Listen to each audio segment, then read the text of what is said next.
વલસાડ જિલ્લાનો આજે પ્રમુખ તરીકેની જે વરણી હતી એ વરણીની આજે જાહેરાત થઈ છે અને ભારતીય જનતા પાર્ટીના યશસ્વી અધ્યક્ષ માન્ય શ્રી સી આર પાટીલ સાહેબ અને ગુજરાત પ્રદેશ ભારતીય જનતા પાર્ટીનું સંગઠનનું સૌ માળખાએ મારી પર જે બીજી વખત પસંદગી ઉતારી છે એ બદલ હું ગુજરાત પ્રદેશ ભારતીય જનતા પાર્ટીના યશસ્વી અધ્યક્ષ સી આર પાટીલ સાહેબ અને સમગ્ર સંગઠનની ટીમનો ખૂબ ખૂબ આભાર માનું છું। સી આર પાટીલ સાહેબે 2020ની અંદર મને જ્યારે પ્રથમ વખત તક આપી હતી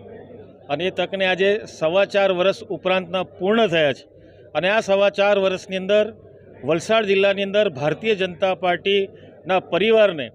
ખૂબ જ સંતોષ આપવાનો પ્રયત્ન કર્યો છે। સાથે સાથે જે કંઈ ચૂંટણીઓ આવી, તાલુકા પંચાયત હોય, જિલ્લા પંચાયત હોય, નગરપાલિકા હોય, વિધાનસભા હોય, લોકસભા હોય, પેટા ચૂંટણી અને હાલની અંદર જ વલસાડ, ધરમપુર અને પારડીની નગરપાલિકાઓ જીતની અંદર જે ઐતિહાસિક વિજય જે મળ્યો છે એ બદલ હું વલસાડની જનતાને, મારા સૌ કાર્યકર્તાઓને અને પ્રેસ અને મીડિયાના સૌ કાર્યકર્તાઓને પણ હું